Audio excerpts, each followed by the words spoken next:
And yes, my co-author, Rebecca Morales, and I did this work beginning in 2011 while I was a visiting professor at the University of San Diego. And the book was published in 2014 with Johns Hopkins University Press. And it was really it was a reflection of my interest in kind of a variety of topics that had not quite fit into my automobile and American life books, but really raised plenty of questions about the interwar period in American automotive history. I was really shocked by the statistics related to auto theft in the 20s, and that's why I pursued the topic. Rebecca really came in, and with her background in Spanish language in Southern California and Mexican relationships, she did much of the work related to our study of the movement of stolen cars to Mexico, and also did a chapter on defensible spaces and architecture because she is a former architect. I was also interested at the time in issues of speed traps and speeding, and that's still something I'm interested in but haven't pursued. And then since it's snowing up where you are right now, I was very interested in planned obsolescence in the 1930s, and particularly the use of road salt related to the used car problem of the late 1930s, and auto safety inspections that somehow surface just at the time when the auto industry is concerned about all the used cars on the market and wanting them to get off the market. So without further ado, let's get started with the presentation. And I'll move to the first slide beyond our intro slide. It's stealing cars is a great topic. And I did this without being terribly thorough. I think there is another book that could come, not by me, but by someone who wants to go far deeper into the topic than I did. It's a topic that I thought would have interest, but little did I know how much interest there would be given events post 2020 or so, Hyundai's, Kia's exporting automobiles to faraway places, and so kind of surprised how this topic just keeps on coming back. It is now very digital in some ways, in terms of the focus of discussion, but still, the easiest way to steal a car is not using lots of sophisticated electronics. Just get the keys. And as one of my car thieves, when I interviewed one of them for the book many years ago, said, make sure the car or motorcycle has enough gas so you don't run out during a chase, which happened to him on I-5 in Southern California at one time. Next slide. It is a powerful handle in exploring broad areas of history, social history, and history of technology. Certainly looking at anti-theft technological countermeasures from locks to electronic devices. It is a story unto itself. Also, there is a terrific story related to institutional responses to the auto theft problem from the government, local government, federal government, the insurance industry, which often doesn't come into play too much in histories of the automobile, but in this case certainly does. And then manufacturers, even though we like to look at users of automobiles as being at the focus of this, whether they're thieves or owners, the issue of manufacturers and their responsibility and or their lack thereof, their neglect, and how easy it was for automobiles to be stolen for long periods of time. And then finally, it's a powerful handle into this issue of why do people steal cars? Their techniques and how organized they are. Is it money? Is it thrills? Is there a sexual undertone to this? Well, it's all of that, depending on what you're looking at, who you're looking at. But motives and the human element, so important to this story. You know, this is not simply a history of a thing, the automobile, but of human beings and how they behave around it. Next slide. It does seem that if you look at the history of this topic, late 1920s, late 1930s, late 1960s, late 1970s, late 1990s, there are always these pronouncements that the issue of auto thievery has been largely solved. And as you all know, particularly in Canada right now, that's not the case at all. And so there's this cycle of automobile thieves are very smart people. And so just when you think you may have solved the problem, they tend to overcome any defensive efforts that you might have devised. And then the problem may become bigger than ever before. I think culturally, and I do a lot of cultural history related to the automobile in both literature and film, at least in the American scene, the auto thief is lionized, or he's celebrated. He's clever. He's sexy. He's smart. He's a likable fellow.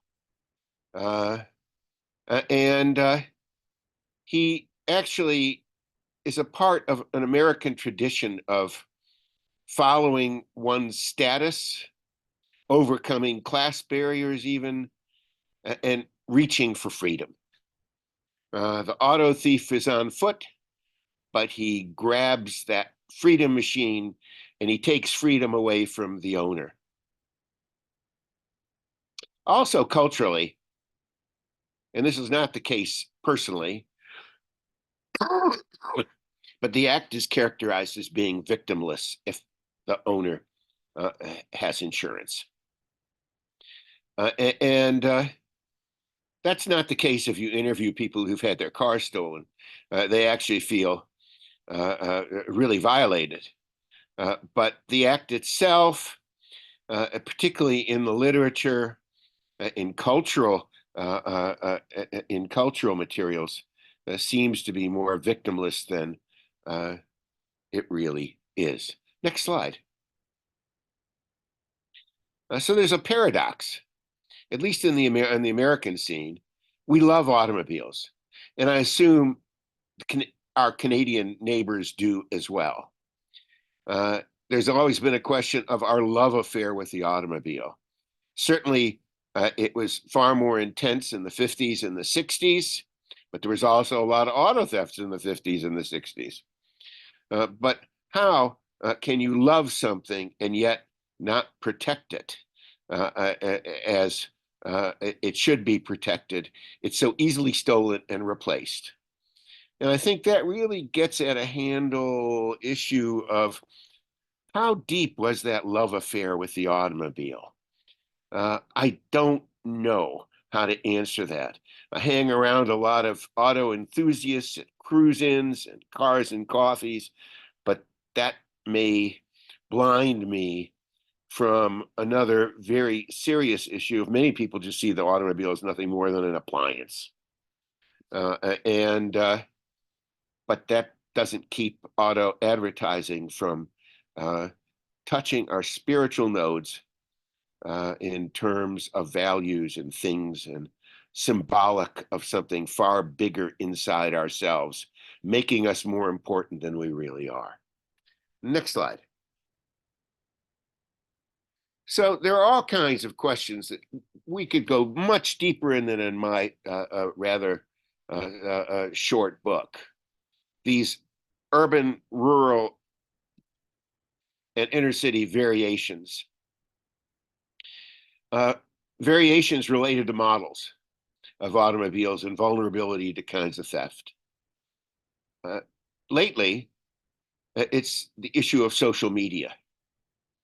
Social media organizes and social media fosters so much. And I guess I could just expand that into media and film and culture as well. Anyone who's watched Vin Diesel and his films, they celebrate in many ways this freedom of the automobile that involves also risk and speed and perhaps living at the edge.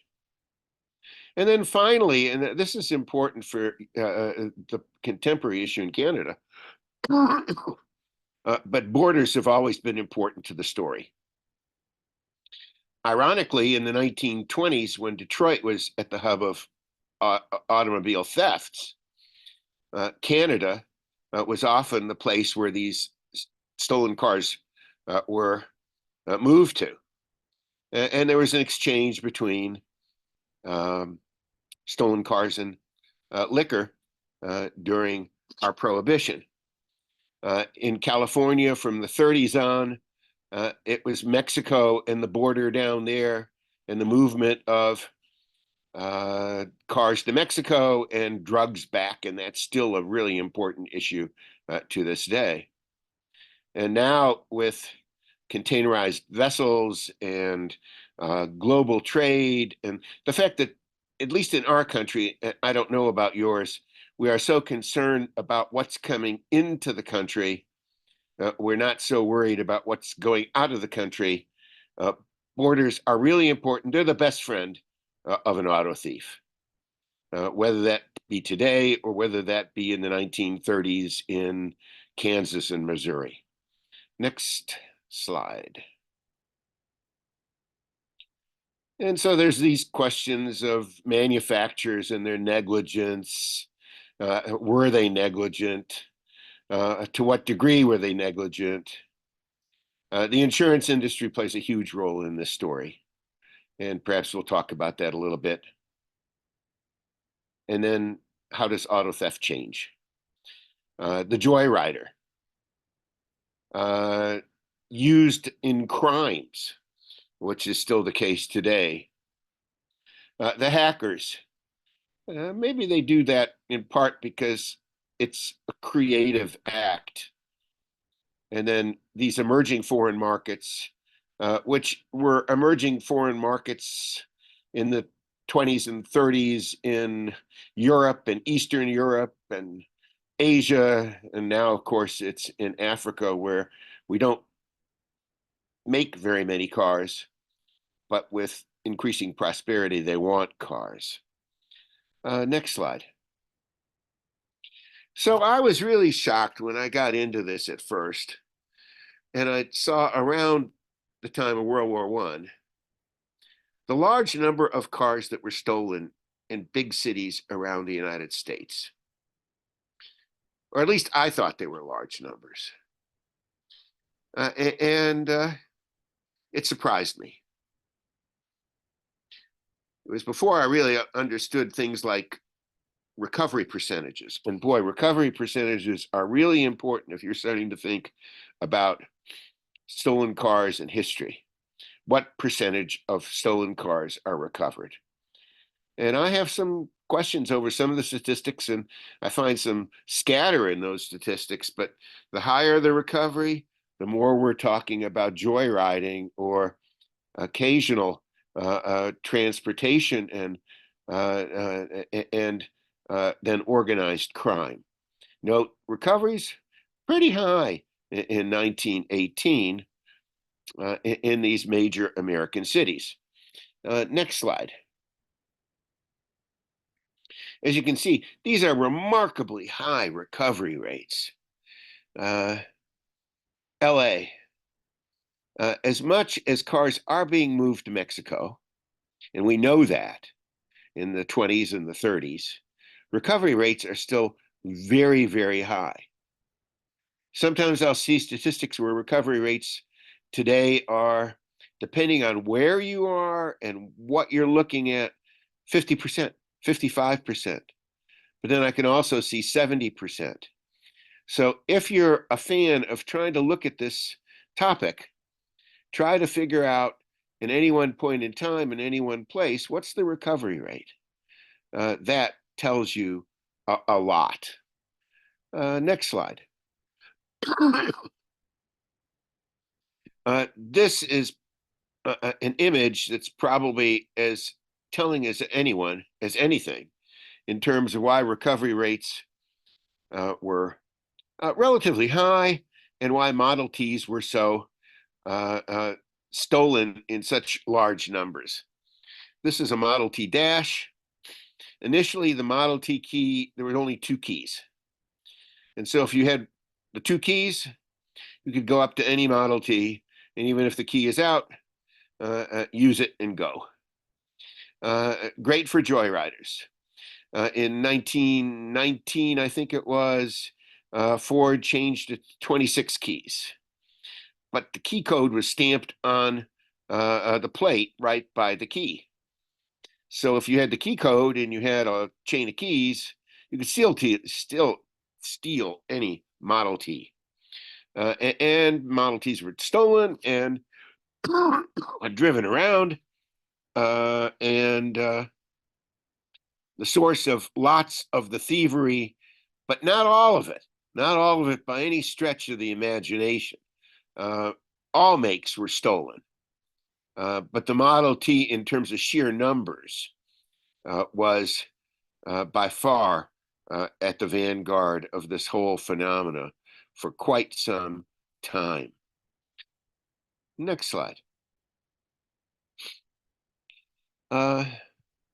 So we see beginning, actually, we see it even a little earlier than 1920, the beginning of inventors who want to come up with aftermarket devices to stop auto theft. You're not going to find very much auto theft in the period of the brass era. Why? Because if they're steamers, it takes a long time to generate some steam before you can take off. Auto thieves like to move quickly. Not a lot of people are automobilists and know how to drive these things.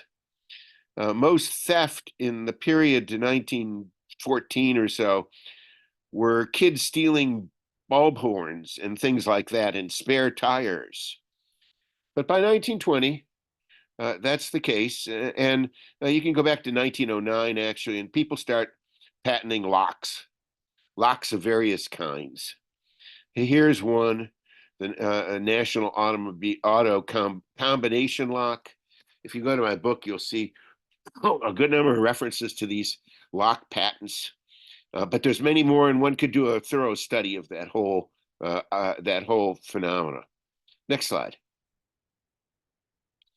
One way to counter early auto theft in locales was to send out mailed cards of rewards with motor numbers. And this is from 1925. And you can see the insurance company is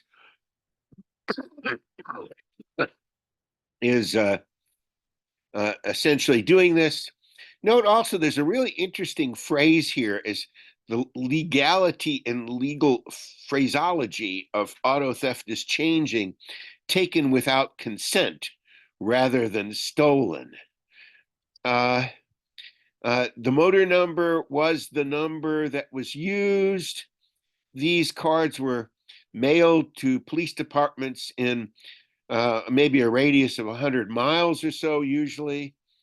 And of course, we also see the genesis in the larger cities of the so-called hot sheet, sheets that would come out every day with stolen cars and license numbers that would be distributed to patrolmen and patrolling vehicles.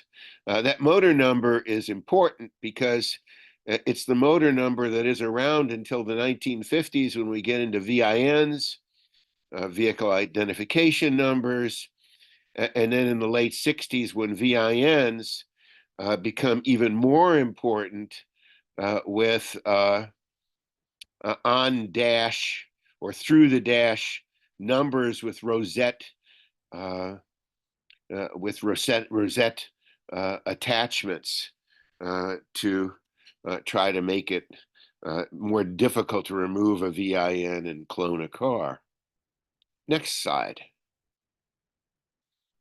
Just a brochure from the insurance company from the early 1920s about the growing crime of auto theft and how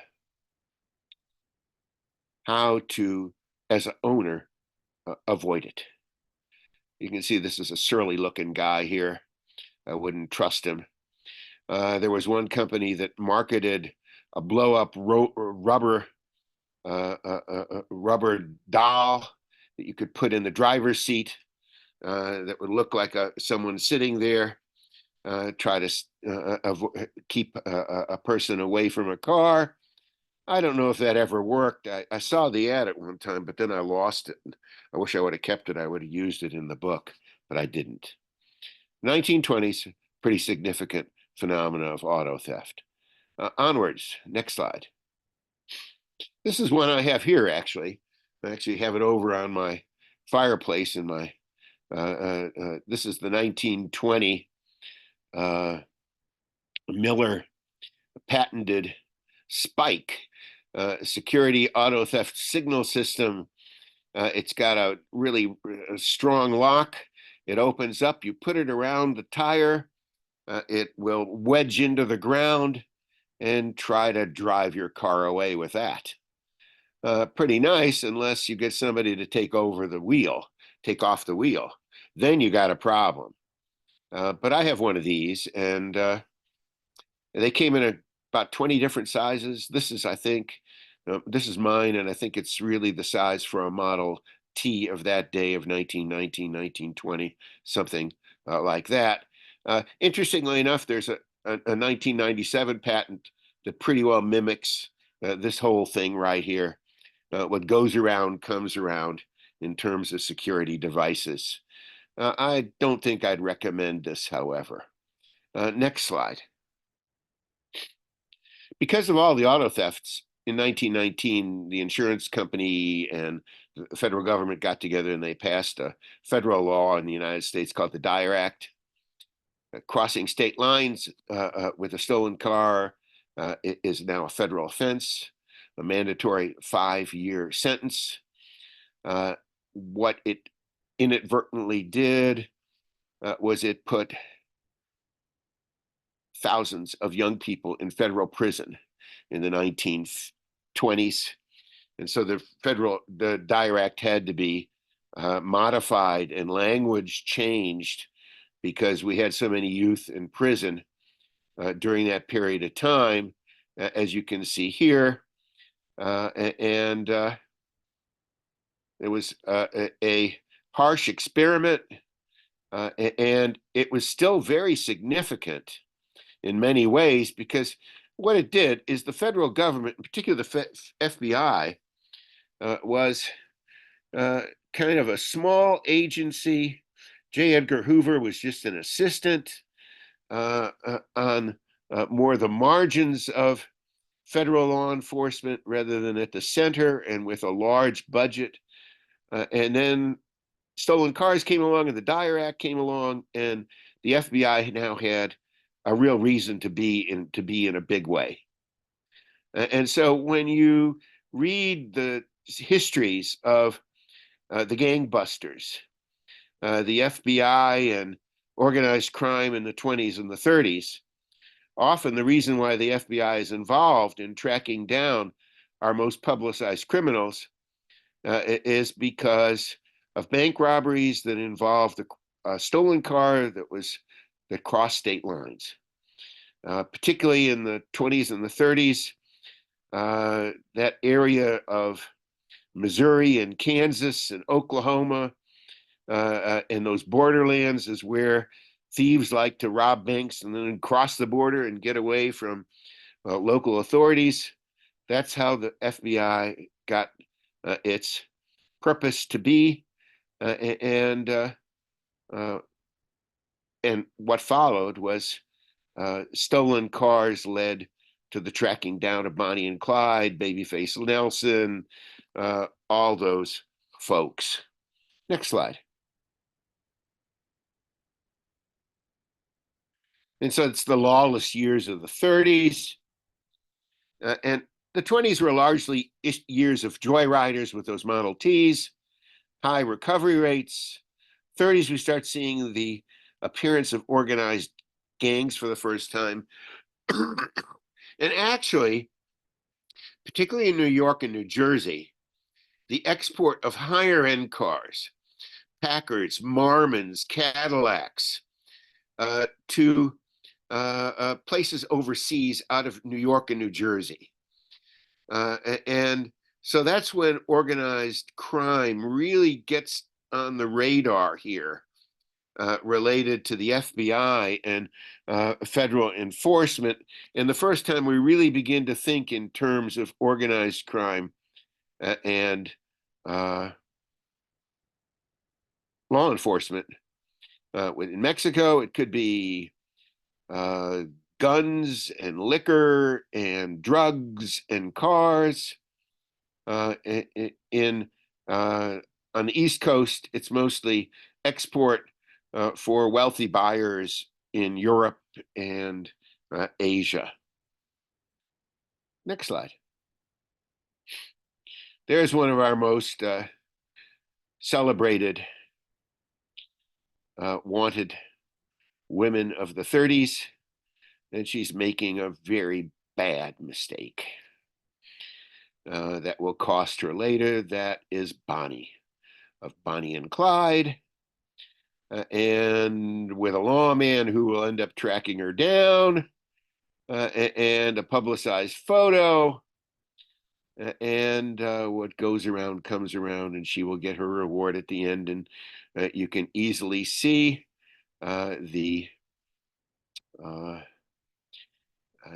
there will come a time when that car that they're caught in Louisiana will get its 188 bullet holes or whatever it is.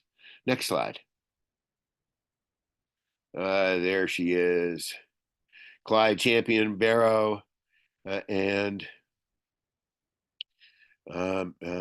Miss Clyde Barrow, Bonnie Parker, and yeah. Anyway, note at the top of that wanted poster what the issue really is: National Motor Vehicle Theft Act, or the Dyer Act. And that is at the heart of FBI efforts. Next slide. Babyface Nelson, another example of a guy who really breaks the law with a stolen car, and George Nelson, and again tracked down by the FBI. Next slide. Now, organized crime in the 30s. And as I mentioned, New York, New Jersey, this is one of the central figures, at least in terms of FBI publicity about who runs organized crime. This is Gabriel Blah Blah Blackman Vigorito from a 1940 set of shots at time in Pennsylvania, if I'm not mistaken, Lewisburg, in Pennsylvania. He will run one of the most publicized and lucrative auto theft rings, particularly of high-end cars going overseas, from the 30s to the 50s. He'll be in, he'll be out. He will run the show from both Lewisburg and from Leavenworth in the 50s. And he'll have his family members involved, he'll have others involved, and you can read about it in my book. But he is kind of the poster boy, so to speak, of organized crime, where you have a division of labor in terms of who does the stealing, who does the work related to mechanics repainting, who does the work moving the cars to the docks, who does the work in marketing the cars as well, or marketing the cars in this country. There are people who do that too in terms of fences. Gabriel Vigorito. Yeah, looks like he has a kind of an odd-shaped criminal type head there. Okay, next slide. During World War II, Vigorito was in and out of federal penitentiaries. But during the war, interestingly enough, you'll have to read my book, you'd think that actually auto theft went down in that period, but it went up and down. It was totally unpredictable. And it really motivated scholars, particularly sociologists, to try to figure out what is going on with people who are stealing cars and why are they stealing cars. This is from the Library of Congress, and basically, this is a stolen car from 1942 outside of Washington, D.C., but people are not stealing the car, they're stealing the tires because of the rubber shortage. And so, you know, we don't have to just think about stealing the car. We can steal the car and then strip it or strip what is valuable. And that this image suggests that when tires were scarce. Next slide. Now, the FBI became more and more sophisticated. Melvin Purvis, who is best known as the man who captured and killed John Dillinger, got his hints in terms of finding auto thieves in the 30s from looking at essentially penciled scribes, penciled phone numbers in phone booths, interestingly enough. This is, however, the image that the FBI wanted to pursue with the public, and that is they have a metal graph here. What they're trying to do is taking shaved off motor numbers and essentially restoring those numbers, getting them back, which you can do.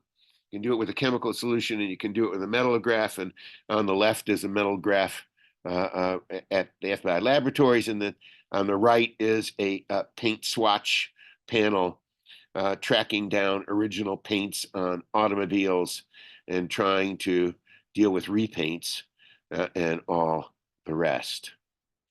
It would be in the 50s that J. Edgar Hoover would write on Gabriel Vigorito in Motor Trend, and as he talks about auto theft to the public, it's this notion of gangbusters and getting those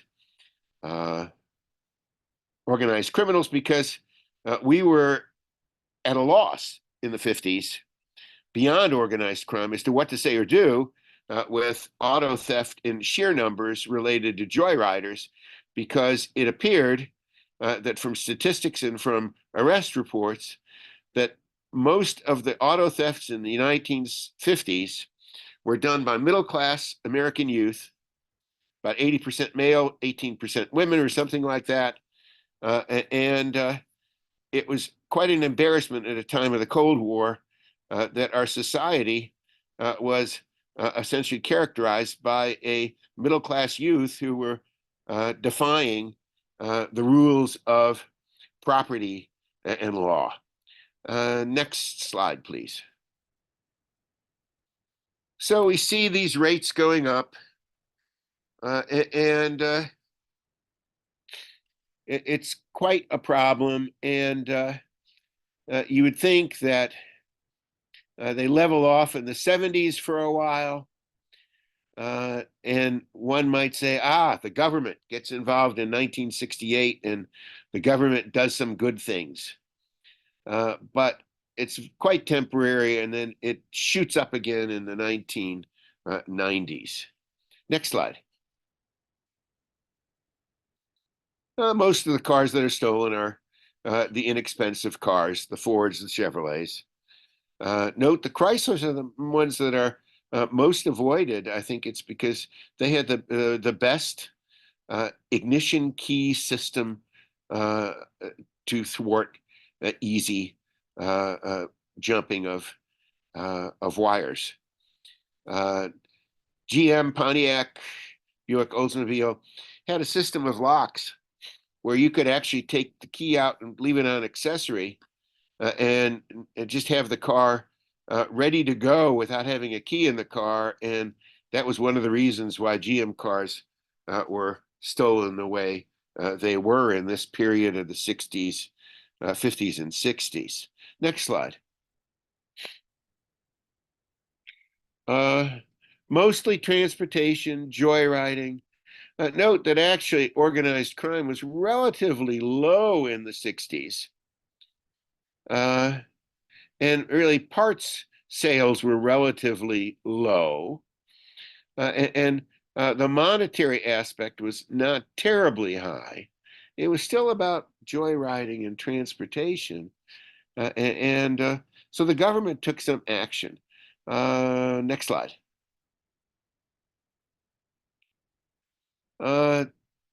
Intense studies took place in the 60s. Ignition in the off position, as I mentioned, related to GM ignition switch systems. You could easily find master keys in Popular Mechanics and Popular Science advertisements and get them. You could jump wires under the hood if you knew what you were doing. Note, there's keys left in the car, but not in the ignition. There are various ways to do it.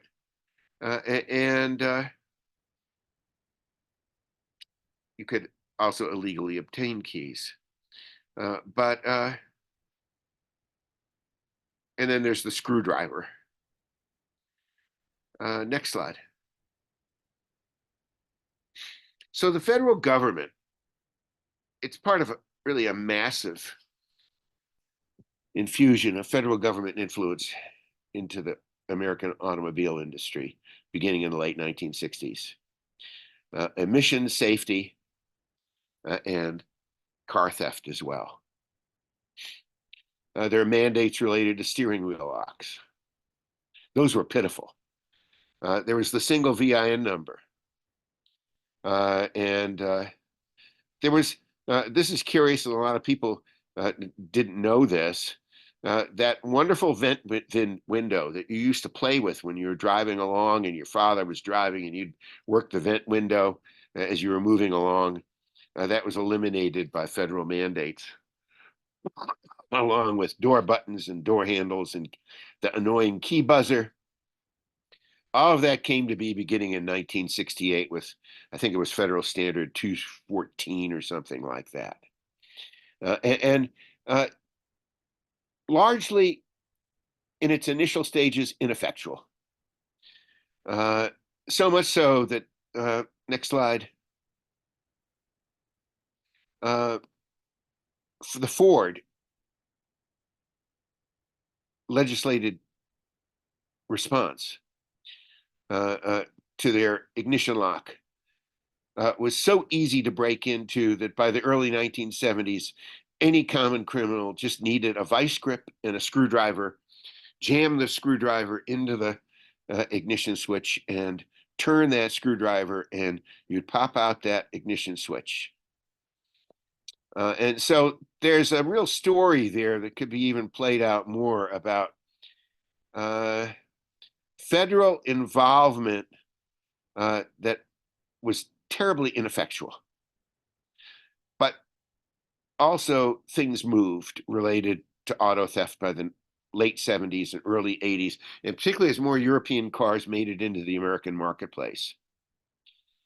The move by the 1980s was far more aimed at stealing and stripping foreign cars, the BMWs, the Mercedes, the Porsches, those cars. Permanent retention could be insurance fraud too. People were doing that on the West Coast, where they were having their luxury cars stolen, put on ships, and then sent actually to Asia during this period of time and all the way up to our own time, actually. But foreign cars became far more significant, and professionals increasingly were a part of the scene. Next slide. The chop shop. If you weren't going to steal it whole, you would steal it for parts. And here's a chop shop in Baltimore in the 1980s. Pretty nondescript place. Next slide. More government response. 1980s, 1990s. Carjacking resulting in death results in a death penalty in 1994. Carjacking a federal crime. The VIN and having it labeled on major car parts in 1985. And then with federal monies developing regional anti-theft networks in various places in the country. In San Diego, that was RAT, and funded by the state, but regional anti-theft networks. Next slide.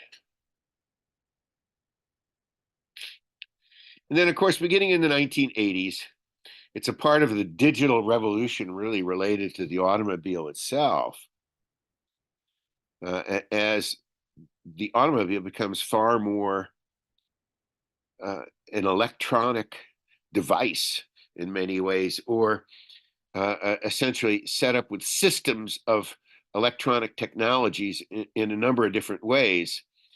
You start seeing the appearance of alarm systems, transponder technologies, the GPS, and then finally the RFID keys. So much of this technology actually came from the periphery. It did not come from the manufacturers. It started actually with things like in hobby electronic magazines in the late 50s and early 60s, where people would begin to construct at home alarm systems and then have them published in Popular Electronics. And then you'd start seeing the first electronic alarm systems. Of course, that would later they would become far more commercialized and popular with like the Viper systems in the 1980s. But that came all from really the periphery. It wasn't the manufacturers who did that. Similarly with transponder technology and LoJack, that comes from an interested, enthusiast expert with an aviation background developing the LoJack.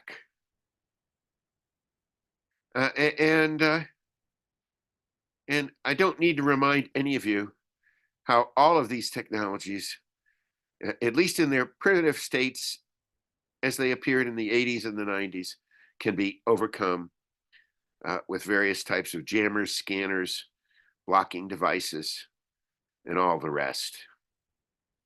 Next slide.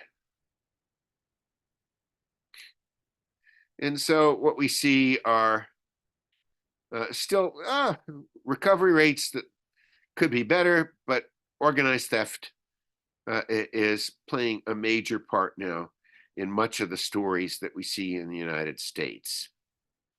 And this is just LA. This is LA stats. Next slide. And of course, my study really came out of my time in San Diego and with Rebecca. And it was then that what we were seeing was this movement down I-5 and I-15 of stolen cars from the West Coast to Mexico. It's all a part of the cartels. It's a part of drugs. And that story of drugs and cartels, it's actually highly organized. Often the cartels have as a office manager leader a woman who is highly organized. Often the cartels use children 12 and under to do some of the right at the car theft work. Who's going to put a child into a prison for car theft? It does involve hotspots, and so you see them, and it's highly spatially centered in many ways, and of course it's all centered on that border with Mexico, where people are not really worried about what's leaving the country. It's what's coming in that's far more important. Yeah, next slide. Hotspots can move, you can do it more microscopically. This is LA, and these are the hotspots within LA. So you can see where it is. And I don't know what you notice, but I notice it when I park my Mercedes near an interstate, like right at the interstate, which I often do. I usually put a club on the car because interstates are a thief's best friend. And as you can see, you want to get near one of the freeways to get out of there as soon as you can. Next slide. This is really interesting. UCLA mathematics department was given a grant to do a study on these hotspots. And what they found was like mathematically a Brownian movement of auto theft from one spot to another over time, a dense continuous pattern of criminal activity. And you just see it moving over time. And what we mean by over time might be just a handful of days. And usually when it hits big in one particular place. I remember sitting down with someone who was a member of the rat task force at a coffee shop, and when we were doing the book, and within a matter of a morning, 25 Jeeps were stolen in one morning in Escondido, California, just like that. And then it'll start moving. It'll move from day to day. Next slide. There's Jeeps, some Jeep stuff. Yeah, I mean, motorcycle gang, car thief would steal motorcycles as well, and Jeeps. Interestingly enough, they're selling them for drugs.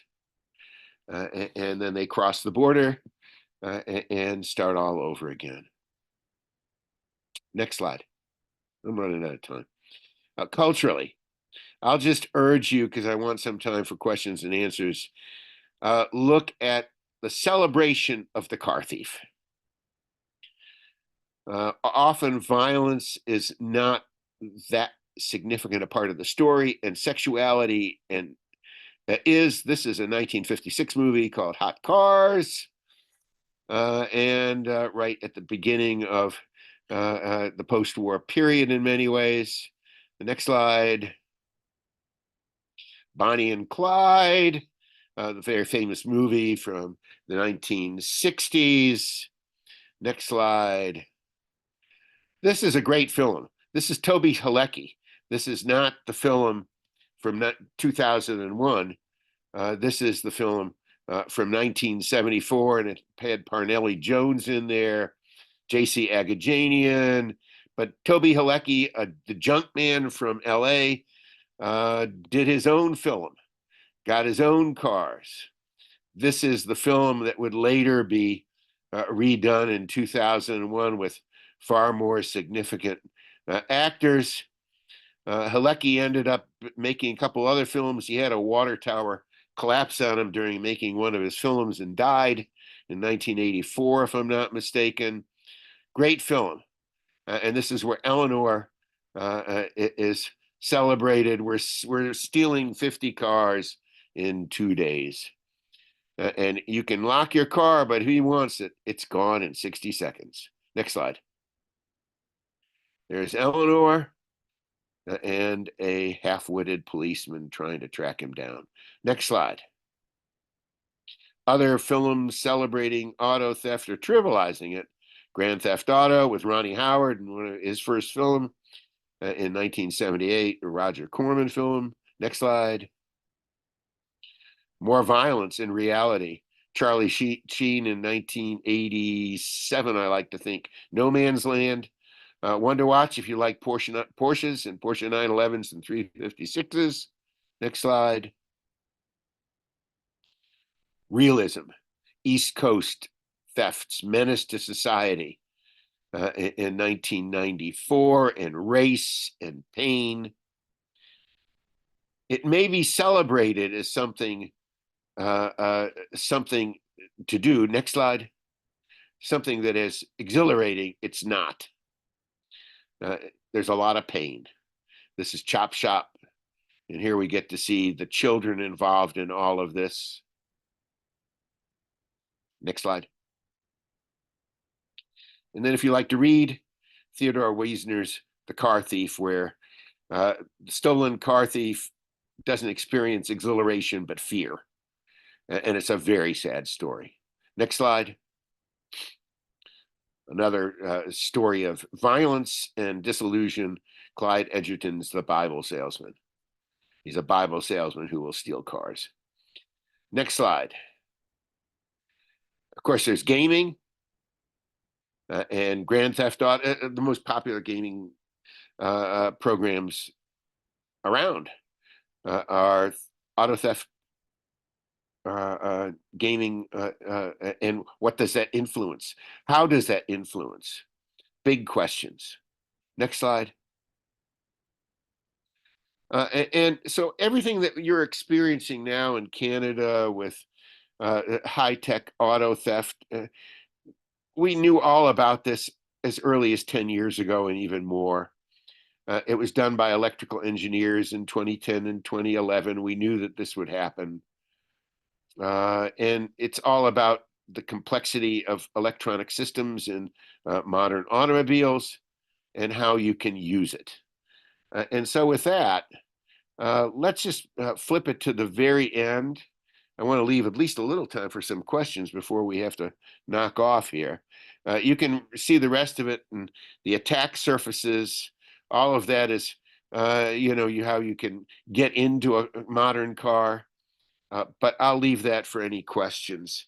And that's quite enough. Well, thanks, John. That was wonderful. We were fully prepared to let you keep talking as long as you wanted. We were both spellbound, I know. Well, I just didn't know, I want to give some time for questions if anyone wants to give questions, and we're running close to 8 o'clock. Sure thing. So while people write in, I have a question that maybe this is sort of stereotypical of the way we tend to approach car history, but do we know who stole the first car in North America? What's the oldest documented act of car thievery? Sometime around 1902. I have it in the book. I can't specifically spit it back out to you now. Car thievery is not at all a significant act until the World War I era in the Model T. There are just not enough people who know how to operate motor vehicles They're difficult to operate if you've ever operated one. And then there's steam engines, there's steam vehicles. Again, that's very difficult to steal because you're going to sit there and start firing boilers and doing all kinds of things in a guy's yard as you're doing this. It's about a decade and a half after the automobile really makes its appearance in America when we see serious auto thievery. Auto thievery in that early period was more vandalism. And like I said earlier, stealing bulb horns and spare tires, and kids stealing bulb horns so that they can show off to their friends, things like that. It just wasn't, but there was an episode in 1902, and it was recovered later in the day. Certainly, I know at the time, a similar time period, there was a real trend in Canada of deliberate road sabotage to extort money for towing or for tire replacement from local blacksmiths. That was quite endemic, especially out in the prairies. Just going off some audience questions. Bill has been eagle-eyed looking at the stats and noticed that in your stats from LA, there was a really sharp drop in car thefts in the 80s and 90s, or sort of between the 80s and 90s and the sort of 2010s, 2020s. So given how it seems that car theft is so prevalent these days, what caused that shift around sort of the year 2000? Shift downwards. Mm-hmm. I can't answer that question. I do not know. I only think in terms of upwards, and usually that's the issue of drugs, at least in the period from the 80s on. When crack hit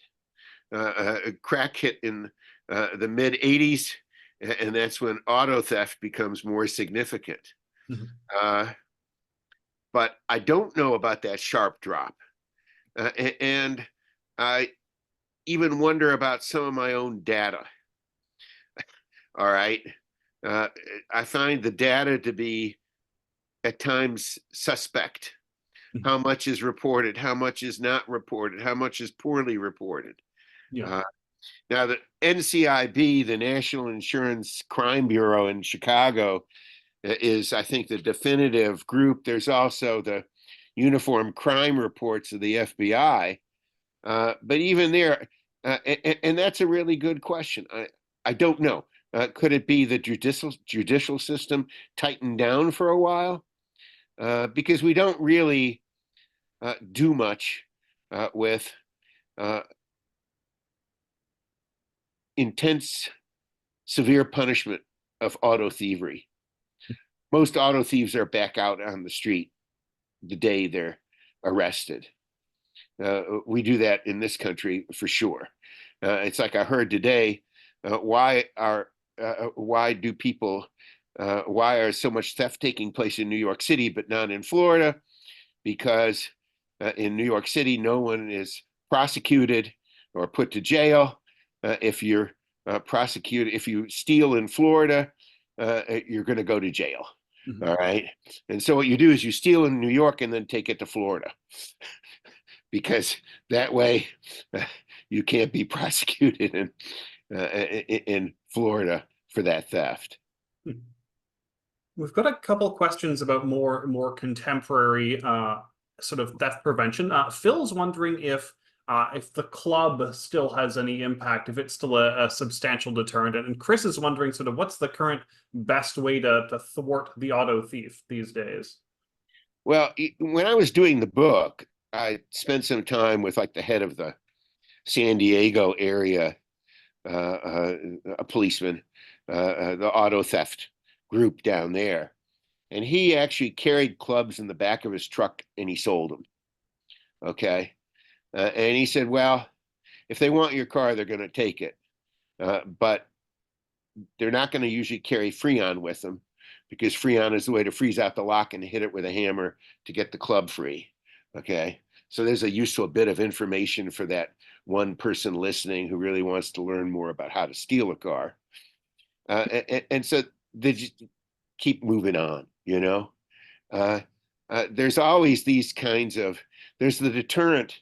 I saw, uh, on many cars, you can get into the fuse box and pull the fuel pump relay out of the fuse box and take it with you. All right. That's a good deterrent.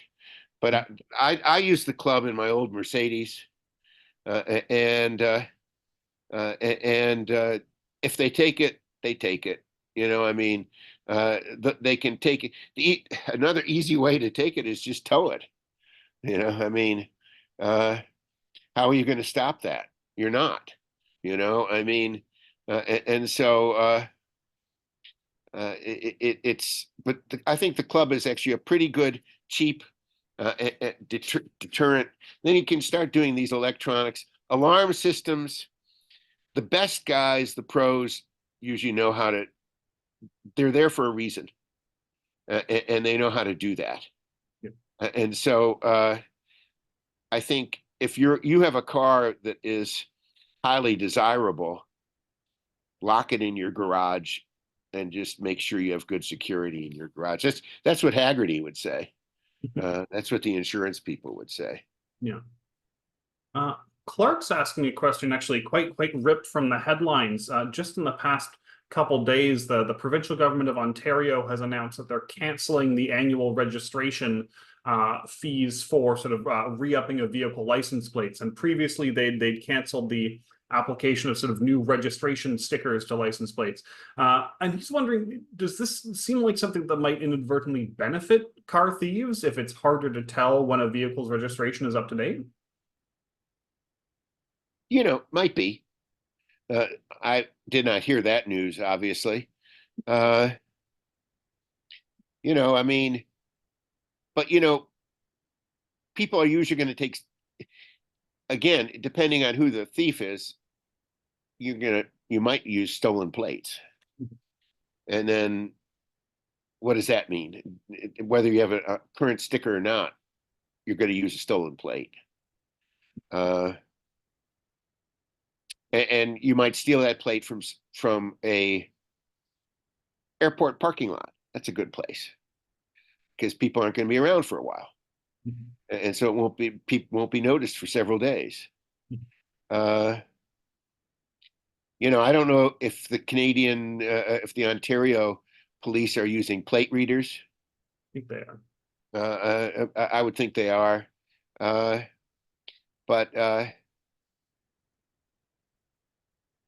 I think the simplest thing is something that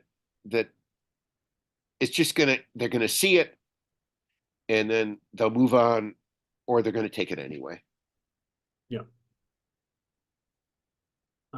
Jack's asking about the sort of historical rural-urban divide in car theft, and to what extent I mean, obviously there's a bias because more people live in cities, therefore there are more cars in cities, but is there a strong tendency towards car theft being very urban or very rural these days? I think it is urban, and I think it's in part because you have, well, there's far more class issues in urban areas. And I think class plays a part in this. Class means gaining freedom. It means being dispossessed from freedom. It means essentially becoming free.